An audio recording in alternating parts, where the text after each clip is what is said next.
Hi friends, नमस्कार।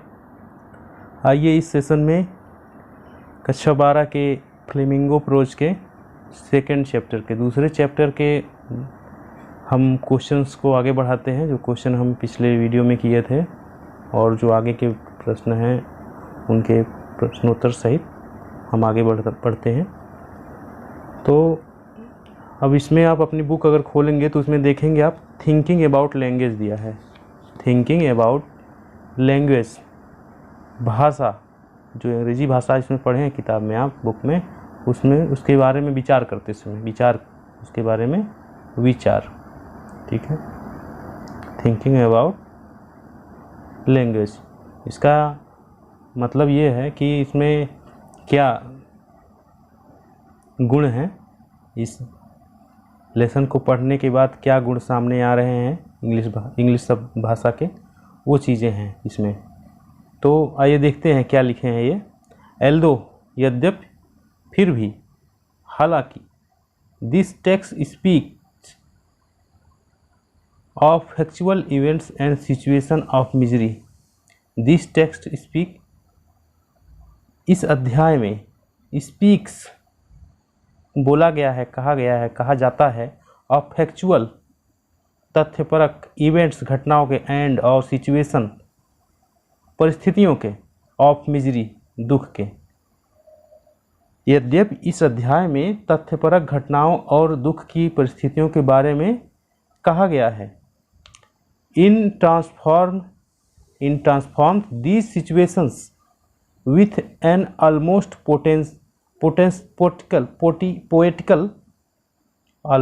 Poetical prose into a literary experience. It transforms, it means यह है, transforms means परिवर्तन कर देता है, परिवर्तित कर देता है, these situation, इन सारी परिस्थितियों को, with an almost poetical prose, एक साहित्यिक काव्यात्मक गद्य के रूप में इसे क्या कर देता है, बदल देता है, परिवर्तित कर देता है। Into a literary experience, an almost poetical prose, एक पोएटिकल काव्यात्मक गद्य के साथ, लिटरेरी एक्सपीरियंस, एक साहित्यिक अनुभव, एक्सपीरियंस, अनुभव मिलता है इसमें। हालांकि इसमें, फिर भी, यद्यपि इसमें, इस कहानी में तथ्यपरक घटनाओं और दुख के परिस्थितियों को बताया गया है। फिर भी इस कहानी को पढ़ने के बाद इसमें जो परिस्थितियां हैं वो बदल जाती हैं। किसमें? एक काव्यात्मक गद्य के साथ साहित्यिक अनुभव मालूम पड़ता है। इसमें कुछ एक साहित्यिक विशेषता नज़र आती है। How does it do so, how means कैसे, डज इट यह करता है, डू सो ऐसे, ऐसा ये कैसे हो पाता है, कैसे करता है। Here are some literary devices, here are यहाँ हैं, सम कुछ, लिटरेरी साहित्यिक, डिवाइसेस युक्तियाँ, यंत्र, वस्तुएं, ठीक है। यहाँ पे कुछ ऐसी साहित्यिक वस्तुएं हैं, साहित्यिक बातें हैं, जैसे है हाइपरबोल। हाइपरबोल मीन्स होता है हिंदी में जिसे अतिशयोक्त अलंकार कहा जाता है। Hyperbole is a way of speaking. Hyperbole जो अलंकार है, ये एक बात कहने का एक तरीका है, रास्ता है, ऑफ राइटिंग, लिखने का, दैट मेक्स, जो बनाता है, समथिंग, किसी चीज़ को, साउंड बेटर, अधिक प्रभावी बनाता है, और मोर एक्साइटिंग, अथवा अधिक उत्तेजक बनाता है और अधिक उत्साहजनक बनाता है, then it really is. Than means तुलना में, इट यह, रियली इज वास्तव में है।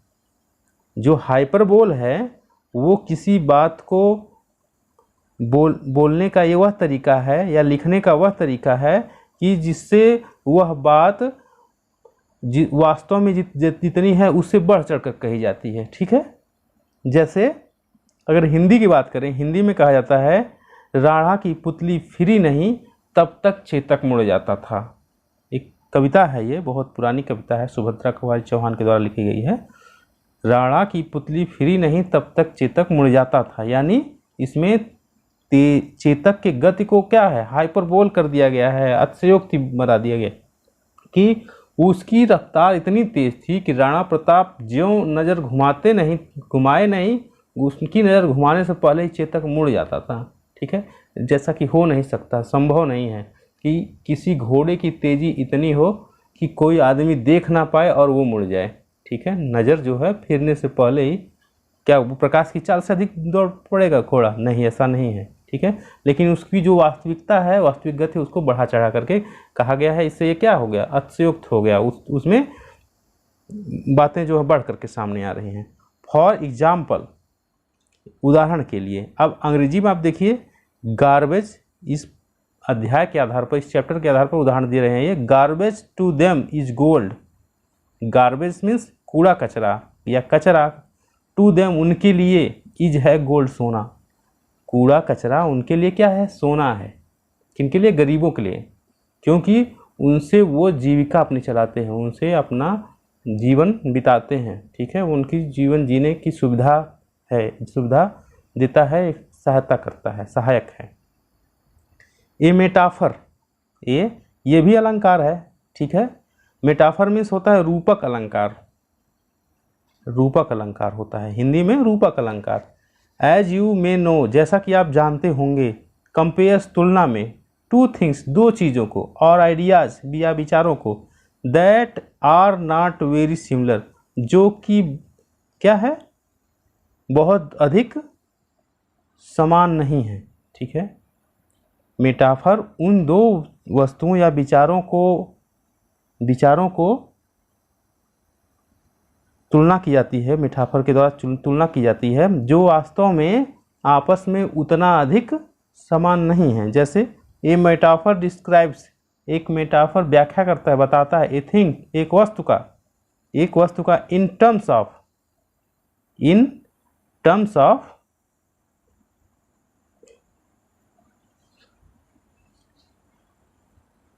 Of single quality, in terms of means शर्तों के साथ, ए सिंगल क्वालिटी, एक गुण के साथ।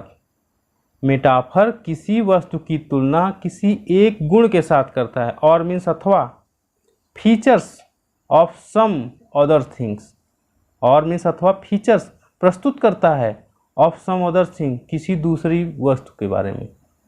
मेटाफर जो है किसी वस्तु की क्या करता है, समान जो लक्षण है, समान गुण है, उनसे दूसरी वस्तु की तुलना करता है, दूसरी वस्तु के गुणों की तुलना करता है। वी कैन से, हम कह सकते हैं, दैट की ए मेटाफर, ये मेटाफर जो है, आप मेटाफर याद रखें या रूपक अलंकार याद रखें। ठीक है, अगर आपको हिंदी में वो याद है तो अंग्रेजी में आप अच्छे से जान जाएंगे। यानी आपके, अगर आप हिंदी अच्छी है तो इसमें उससे आपको इंग्लिश में भी मदद मिलेगी।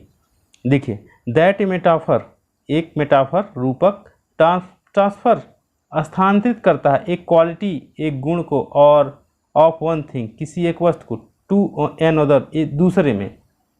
हम कह सकते हैं कि मेटाफर जो है एक वस्तु का गुण दूसरे में क्या करता है, स्थानांतरित करता है। फॉर एग्जाम्पल, उदाहरण के लिए, the road was a ribbon of light, the road was a ribbon of light, the road was means था, ribbon means ribbon of light, प्रकाश का। सड़क क्या थी, रोड क्या था, लाइट की रिबन था। ठीक है, सिमिली क्या है, ये आपका क्या है, उपमा अलंकार होता है। इज ए वर्ड एक शब्द है, और फ्रेज है, दैट मीन्स जो कंपेयर्स तुलना करता, वन थिंग दूसरी, एक चीज, एक वस्तु का, विथ अनदर दूसरे के साथ, यूजिंग द वर्ड इन शब्दों का प्रयोग करके, लाइक और as, for example, as white as snow, बर्फ के जैसा सफ़ेद, बर्फ के जैसे सफ़ेद। देखिए, जो मेटाफर हैं और सिमिली हैं, ठीक है, मेटाफर मीन्स रूपक अलंकार, ठीक है, और सिमिली मीन्स उपमा अलंकार। इसमें आप देखेंगे कि जो रूपक अलंकार है वो आपका उसमें भी तुलना की जाती है एक वस्तु की दूसरे वस्तु से। जैसे तुम्हारा चेहरा बिल्कुल चाँद है, तो ये मेटाफर हो गया, ठीक है, ये रूपक अलंकार हो गया। अगर कोई कहे तुम्हारा चेहरा चाँद के जैसा है, इसमें जैसा शब्द आ गया, एज आ गया, ठीक है। Your face is like a moon, like as या एज लाइक एज मून, तुम्हारा चेहरा बिल्कुल चाँद के जैसा है, तो यहाँ पे क्या हो जाएगा, ये सिमिली उपमा अलंकार हो जाएगा, ठीक है दोस्तों। आगे बढ़ते हैं, केयरफुली। अब इसके आधार पे आपसे ये प्रश्न हल करवा रहे हैं। केयरफुली, सावधानी से रीड पढ़िए द फॉलोइंग, नीचे दिए हुए फ्रेजेस को एंड सेंटेंसेस, वाक्यों को टेकन लिए गए हैं फ्रॉम द टेक्स्ट, कहानी से, अध्याय से। नीचे जो कहानी से लिए गए, अध्याय से लिए गए फ्रेजेज हैं, सेंटेंसेज हैं, वाक्य हैं, उनसे पढ़िए ध्यान से उनको। कैन यू आइडेंटिफाई, क्या आप उनको आइडेंटिफाई कर सकते हैं, पहचान सकते हैं। द लिटरेरी, साहित्यिक device, the literary device means साहित्यिक, उसमें जो लक्षण हैं, गुण हैं, क्या उसको पहचान सकते हैं। इन ईच एग्जाम्पल, हर प्रत्येक उदाहरण में, क्या आप प्रत्येक उदाहरण में उसकी साहित्यिक गुणों को पहचान सकते हैं, ये आपसे कह रहे हैं, ठीक है। तो चलते हैं, अब हम प्रश्नों को हल करते हैं। जैसे देखिए, पहला प्रश्न इसमें है, साहेब ए आलम, साहेब ए आलम which means the lord of the universe is directly in contrast to what साहेब इज इन रियलिटी। साहेब ए आलम, साहेब ए आलम विच मीन्स, जिसका मीन्स अर्थ है द लॉर्ड, मालिक ऑफ यूनिवर्स, ब्रह्मांड का, इज मीन्स है डायरेक्टली इन कंट्रास्ट, विपरीत, टू द या विरोधवाचक, टू व्हाट साहेब इज इन रियलिटी। इसमें कह रहे हैं कि जो साहेब का नाम है साहेब आलम, साहेब आलम का मतलब है क्या, विश्व का मालिक, ब्रह्मांड का मालिक, ठीक है, अर्थात ईश्वर के लिए होता है ये। तो ये साहेब का ये नाम है, तो क्या ये उस जो वास्तव में साहेब की स्थिति है, जो साहेब है वर्तमान वास्तव में, उससे उसका नाम विपरीत है, तो ये बताइए क्या होगा। तो जब कोई, जो हिंदी में आप पढ़े होंगे कि जब कोई नाम किसी का हो और उसके काम बिल्कुल उसके उल्टे हों, ठीक है, तो उस जैसे उदाहरण में होता है कि आँख के अंधे नाम नयन सुख, ठीक है, तो यानी नाम नयन सुख है लेकिन उनको आँख से दिखाई नहीं दे रहा है, ठीक है।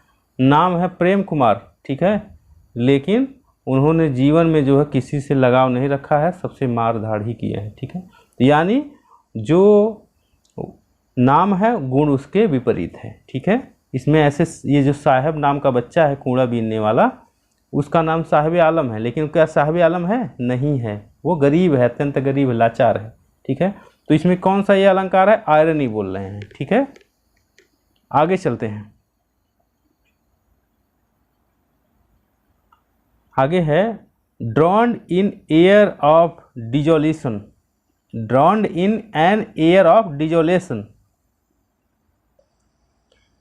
ड्रॉन्ड मीन्स डूबा हुआ, इन एयर ऑफ डिजोलेशन बंजर में, इन एयर ऑफ डिजोलेशन बंजर में, बंजर में छिपा हुआ, डूबा हुआ। इसमें देखिए मेटाफर इसका आंसर है, इसको समझने का प्रयास करते हैं। Metaphor has been used, metaphor use किया गया है, रूपक अलंकार उपयोग किया गया है, प्रयोग किया गया इन द सेंटेंस, वाक्य में, ठीक है। इट कंपेयर्स, यह तुलना करता है, टू थिंग्स, दो चीज़ों का, और आइडियाज, दो वस्तुओं का और दो विचारों का, दैट मीन्स जो आर नॉट रिमार्केबली सिमिलर, जो कि तथ्यपरक तरीके से वास्तव में वो समान नहीं है। एयर हैज़ नो डेंसिटी, हवा की कोई का घनत्व तो नहीं होता है, कोई घनत्व नहीं होता, हवा पता नहीं चलती है, ठीक है।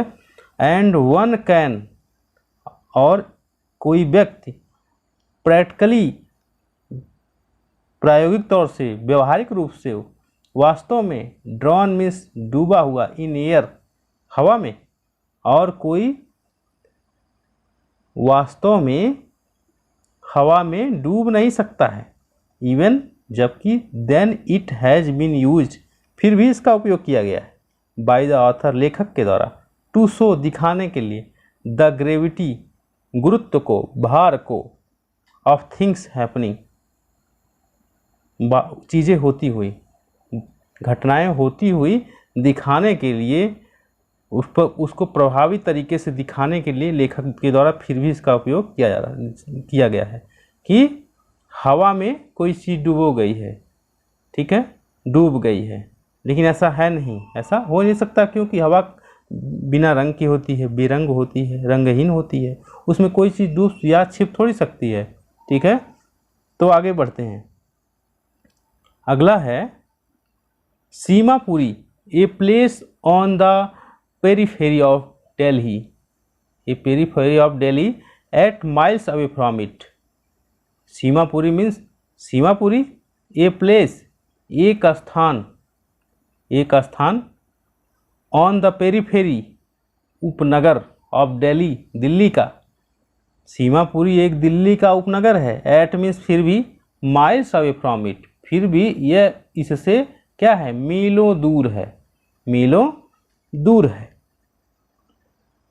माइल्स अवे फ्रॉम इट, फिर भी यह दिल्ली से मीलों दूर है, वास्तव में दिखने में यह दिल्ली से मीलों दूर, अर्थात इनका कहने का मतलब यह है कि ये दिल्ली से सटा हुआ है, दिल्ली में स्थित है, फिर भी इसको देख करके लगता है कि ये दिल्ली से बहुत दूर है। इसमें सुविधाओं को देख करके लगता है, नाले खुले हुए हैं, नालियों की व्यवस्था नहीं है, पानी की व्यवस्था नहीं है, ठीक है, तो देख करके लगता है, जबकि दिल्ली में क्या है, बड़े बड़े जो है फ्लैट्स बने हुए हैं, रोड्स कितनी अच्छी हैं, लाइट्स हैं, सारी सुविधाएं हैं, मेट्रो है, लेकिन उसमें क्या है, वहाँ पे यहाँ तक कि पानी की व्यवस्था अच्छी नहीं है, ठीक है। तो ये कह रहे हैं उसको देख करके लगता है कि ये दिल्ली से मीलों दूर है। Metaphorically, metaphorically means, metaphorically, metaphorically means तुलना रूप से, देख करके, लाक्षणिक रूप से, ठीक है, वो तुलना कर रहे हैं बिल्कुल। Antithesis, antithesis, antithesis has been used, इसमें क्या उपयोग किया गया है, विरोधात्मक का प्रयोग किया गया है। यूज्ड इन द सेंटेंस, विरोधाभास का प्रयोग किया गया है, ठीक है, विरोधात्मक शब्द का प्रयोग किया गया है इसमें, इस वाक्य में विरोधाभास का प्रयोग किया गया है। इट इज यूज्ड, इसका प्रयोग होता है, किया जाता है, either as a proposition that reverses a previously mentioned proposition, इसका प्रयोग तब किया जाता है कि जब कोई स्थिति जो दिखाई देती है वो पहले की स्थिति से बिल्कुल विपरीत होती है। मतलब ये कहना चाह रहे हैं कि इसका उपयोग तब होता है जब जो स्थिति दिख रही है जबकि होता है उससे उल्टा, ठीक है, वास्तव में उससे उल्टा होता है लेकिन दिखता है उसका विपरीत, ठीक है, विरोधाभासी होता है एक दूसरे का। द ऑथर, लेखक, मेंशन्ड मीन्स बताते हैं, ठीक है, सीमापुरी, सीमापुरी इज है, प्रेजेंट उपस्थित, on the periphery, present means उपस्थित है, ऑन द पेरीफेरी बगल में, उपनगर में, ऑफ दिल्ली, दिल्ली के, एंड देन जक्सटापोजेस, जक्सटापोजेस फिर भी यह क्या है, बिल्कुल उससे अलग है। इट बाय सेइंग, यह कहने के द्वारा, यह कहने का अर्थ है इट इज माइल्स अवे, यह है बहुत मीलों दूर है, यह मीलों दूर है, एंड कंट्रास्ट और विरोधाभास है, द प्रेजेंट आइडिया, जो प्रेजेंट आइडिया मीन्स जो प्रस्तुत किया जा रहा है विचार, उससे यह बिल्कुल मीलों दूर है, बहुत दूर है। यानी ये वही बात कह रहे हैं कि जो सीमापुरी है वो उपनगर में स्थित है, भारत की राजधानी जो दिल्ली है उसके बिल्कुल उपनगर में स्थित है, नज़दीक स्थित है, फिर भी इसके जो लक्षण है वो क्या है, उसके विपरीत है कि दिल्ली में है ही नहीं, बहुत दूर है, इसकी सुविधाओं को देख करके लगता है। चलिए आगे बढ़ते हैं। अगला क्वेश्चन है फॉर द चिल्ड्रेन, बच्चों के लिए, इट इज़ रैप्ड, यह लिपटा हुआ है, इन वंडर, आश्चर्य में। फॉर द एल्डर्स, बड़े लोगों के लिए, it is means of survival, इसका अर्थ है जीविका, इसका मतलब जीविका है। इसमें देखिए इसका उत्तर है एंटीथेसिस विरोधाभास हैज बीन यूज्ड, एंटीथेसिस प्रयोग किया गया है, इसमें प्रयोग किया गया है इन द सेंटेंस वाक्य में। It is used either A proposition, यह उस प्रोपोजिशन के लिए प्रयोग किया जाता है, उस चीज़ के लिए प्रयोग किया जाता है दैट रिवर्सेस जो उल्टा करती है, प्रवर्तित हो जाती है प्रीवियसली मेंशन्ड प्रोपोजिशन, जो प्रीवियसली मीन्स पहले से, मेंशन्ड मीन्स बताए गए, प्रोपोजिशन मीन्स स्थित से। यह इसका एंटीथेसिस का प्रयोग तब किया जाता है जब बताई गई चीज़, बताई गई बात पहले की बात से बिल्कुल विपरीत हो। द ऑथर कंट्रास्ट, आथर विरोध करते हैं, विरोधाभास प्रकट करते हैं। द आइडिया, आइडिया विचार के, फॉर एडल्ट्स युवकों के लिए, एंड चिल्ड्रन विचारों, बच्चों के लिए, फॉर चिल्ड्रन बच्चों के लिए। It is a thing of wonder, for children बच्चों के लिए। लेखक जो है प्रौढ़ लोगों के द्वारा बड़े लोगों और बच्चों के बीच क्या है, विरोधाभास को बताते हैं, ठीक है। फॉर चिल्ड्रन बच्चों के लिए, it is thing of wonder, यह आश्चर्य की एक चीज़ है, ठीक है, एक ये जिज्ञासा पैदा करने वाली चीज़। वाइल मीन्स जबकि for adults it is a just survival, लेकिन जो वयस्क हैं, बड़े लोग हैं, उनके लिए बस ये मात्र क्या है, जीने का एक साधन है। आगे बढ़ते हैं, पांचवा है as her hands moves mechanically, as her hands moves mechanically, उस एज हर हैंड्स जैसे उसके हाथ क्या है, मूव मीन्स चलते हैं, मैकेनिकली यंत्रवत, यंत्र के भांति, किसी मशीन की बात, लाइक द टंग ऑफ, किसी लाइक द टंग हाथ ऑफ ए मशीन, किसी मशीन के हाथ हो, मशीन के पुर्जे हों, उसके हाथ इस प्रकार चलते हैं, इस प्रकार यंत्रवत चलते हैं, यंत्र की भांति, किसी यंत्र की भांति चलते हैं जैसे किसी मशीन का पुर्जा हो। आई वंडर मुझे आश्चर्य होता है, इफ़ सी नोज कि वह जानती है, द इफ़ सी नोज यदि वह जानती, आई वंडर मैं सोचती हूँ, आश्चर्य करते हुए सोचती हूँ, इफ़ सी नोज वह यदि वह जानती, द सैंक्टिटी पवित्रता को, ऑफ द बैंगल्स चूड़ियों के, सी हेल्प मेक जिन्हें वह बनाने में मदद करती है, जिन्हें वह बनाने में मदद करती है, यदि वह उनकी पवित्रता को जानती। तो यहाँ पे इसका उत्तर होगा सिमली। तो यहाँ पहले आप प्रश्न का अर्थ जान लीजिए, ठीक है।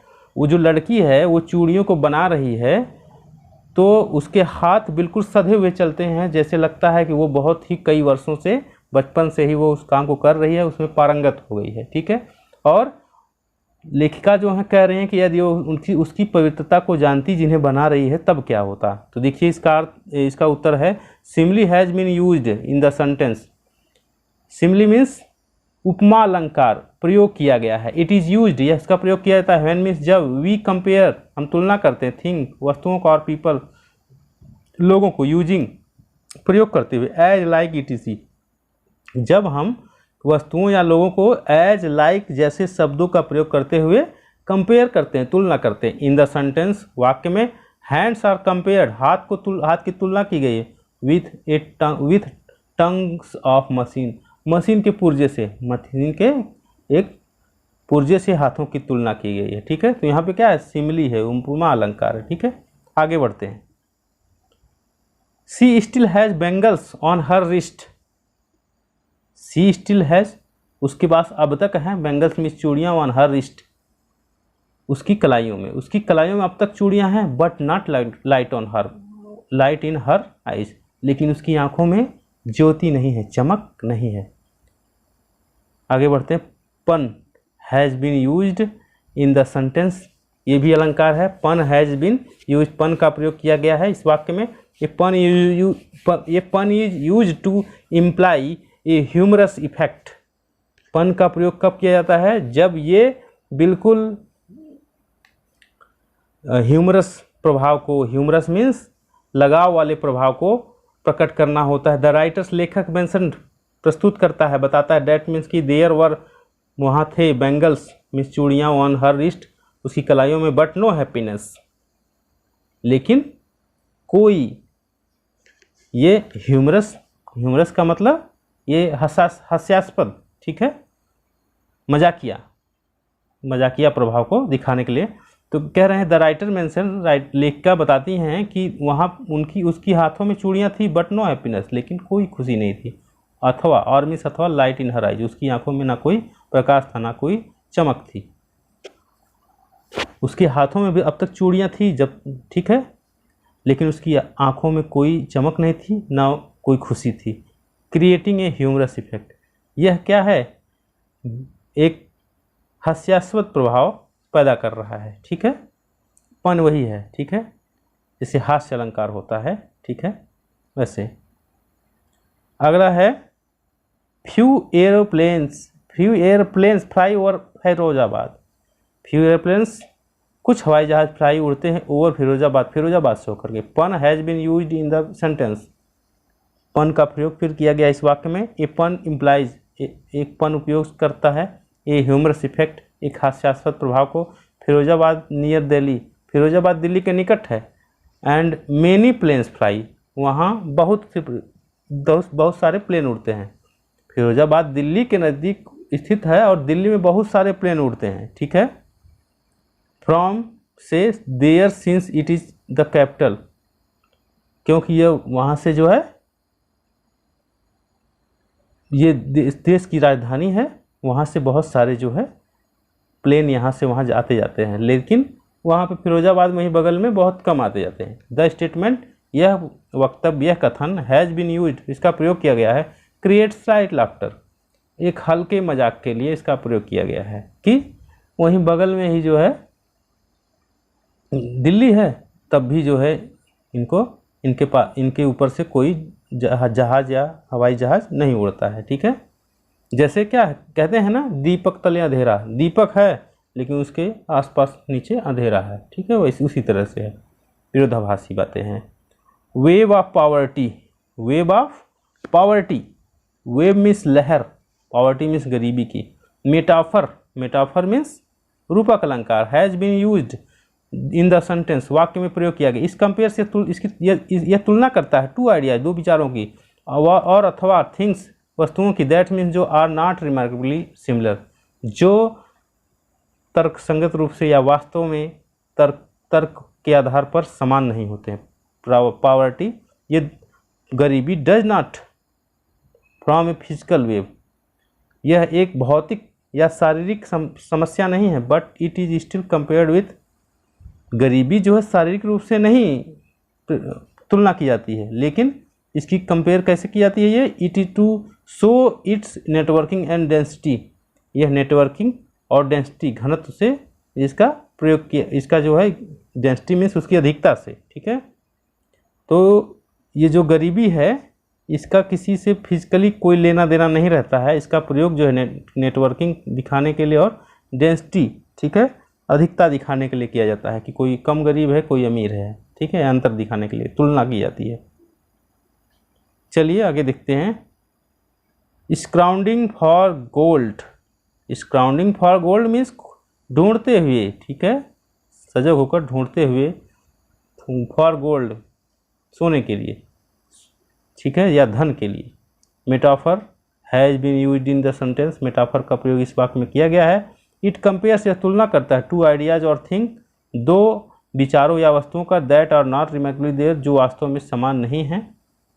Gold is a precious metal, gold एक क्या है, मूल्यवान धातु है। And can not be begged, जिसे जो है मांगा नहीं जा सकता है। फॉर मीन्स इसलिए, and hence the ideas are not related, इसलिए ये विचार क्या है, आपस में मिलते नहीं हैं, ठीक है, कि वो कूड़े में सोना खोज लेंगे, सोना थोड़ी खोज पाएंगे, उसमें जो है पैसे, जिसको बेच करके पैसे मिल सके ऐसी वस्तु उनको मिल जाएंगी, ठीक है। लेकिन ये क्या है, जो मिलेंगी चीज़ें उनके लिए गोल्ड के समान है, ठीक है, क्योंकि उससे उनका जीवन चलता है। आगे बढ़ते हैं।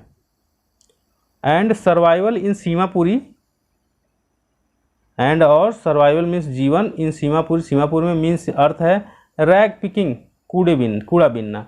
द ईयर्स, वर्षों बीत गए। It has acquired the proportion of fine art, it has acquired, इसने अपना लिया है, ठीक है, धारण कर लिया है। प्रोपोर्शन, एक व्यवसाय को या कहें तरीके को, परंपरा को, ऑफ फाइन आर्ट, एक ललित कला की परंपरा को इसने अपना लिया है। वर्षों बीत जाने के पश्चात जो है इसने जो है एक कला का रूप धारण कर लिया है। ये हाइपरबोल है। हाइपरबोल मीन्स अतिशयोक्ति, इसमें अतिशयोक्ति है, ठीक है। ये कूड़ा बिना कोई कला हो सकती है, लेकिन हाइपरबोल इसमें प्रयोग किया जा रहा है, ठीक है दोस्तों। तो आगे बढ़ते हैं। The steel canister seems heavier than the plastic bag. The steel canister seems heavier than plastic bag. जो स्टील का कैनेस्टर है वो भारी लगता है तुलना में किसकी? प्लास्टिक बैग के। प्लास्टिक बैग की तुलना में ये स्टील का कैनेस्टर ज़्यादा भारी लगता है। He would carry so lightly over his shoulder, जिसे उस प्लास्टिक बैग को जो था वो अपने कंधों पर बहुत आसानी से ले जाता था। उसकी तुलना में कैनेस्टर जो है ये स्टील का कैनेस्टर बहुत ज़्यादा भारी लगता है। पैराडॉक्स, ठीक है, इसमें पैराडॉक्स का प्रयोग किया गया है, ठीक है। हम आपको जो ग्रामर पढ़ा रहे हैं उसमें जो है आपको ये बिल्कुल डिटेल में हम आपको आसान भाषा में बिल्कुल बताएंगे, ठीक है दोस्तों। चलिए आगे बढ़ते हैं अगले क्वेश्चन पर।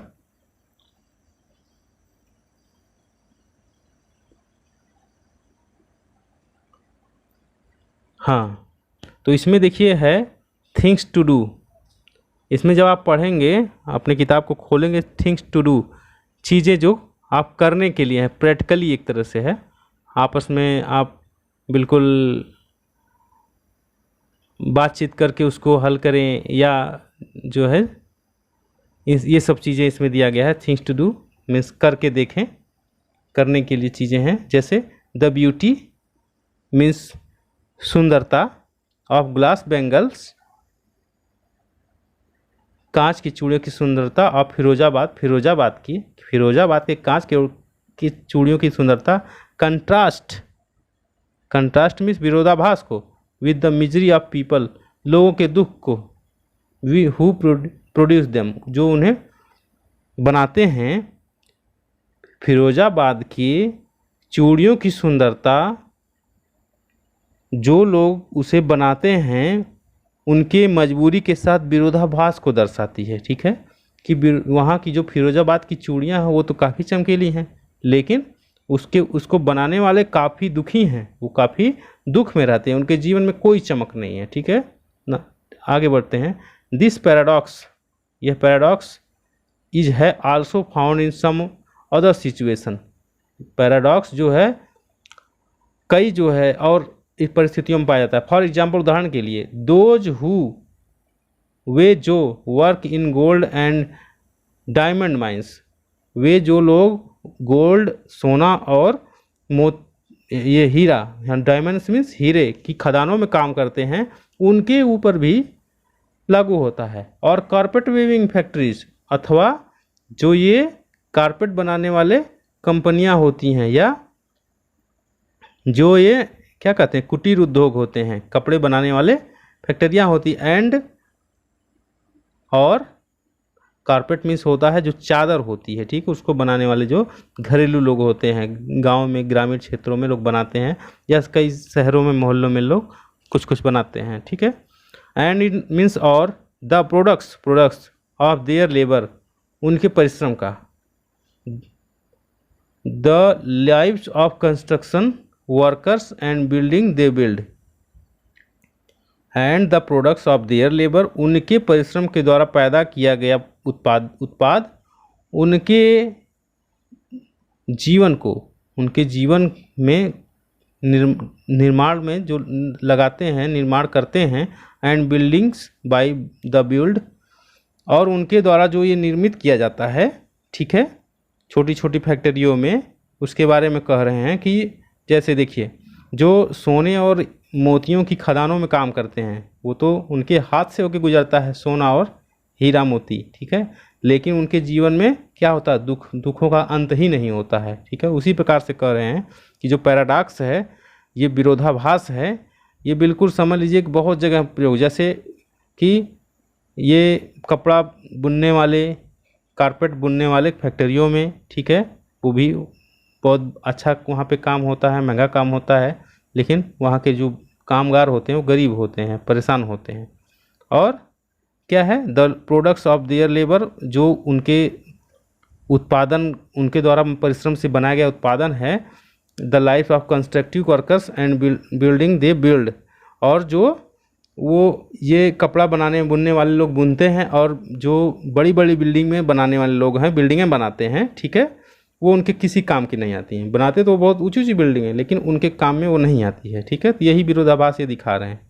लुक अराउंड, चारों तरफ देखिए, लुक अराउंड, चारों तरफ देखिए, एंड फाइंड, और प्राप्त करिए, पहचानिए, एग्जाम्पल ऑफ सच पैराडॉक्स, ऐसे पैराडॉक्स के उदाहरणों को आप ढूंढिए और पहचानिए और ढूंढिए, उनको लिखिए। राइट ए पैराग्राफ, एक पैराग्राफ लिखिए, about 200 to 250 words in any one of them, और उसके विषय में, उनमें से किसी एक विषय पर जो है आप 200 से 250 शब्दों में खुद से लिखिए। ये आपके लिए है, ये ठीक है, होमवर्क की तरह। You can start by making notes, आप जो है इसका नोट बना सकते हैं। हियर इज एन एग्जाम्पल, यहाँ एक उदाहरण है, of how one such paragraph में बिगिन, यहाँ एक उदाहरण है कि ये इस प्रकार का एक पैराग्राफ कैसे स्टार्ट हो सकता है। जैसे क्या दे रहे हैं, यू नेवर सी, आप कभी नहीं देख सकते, the poor in this town, इस शहर में गरीब को, इस शहर में आप गरीब को कभी नहीं देख सकते, ठीक है। बाय डे दे टॉयल, पूरा दिन में कठिन परिश्रम करते हैं। Working cranes and earth movers, वे क्रेन्स में काम करते हैं, ठीक है, मिट्टी उठाते हैं। Squealing deep into the hot sand, और बिल्कुल गरम रेतों में वो काम करते हैं, गरम रेत में वो काम करते हैं, ठीक है दोस्तों।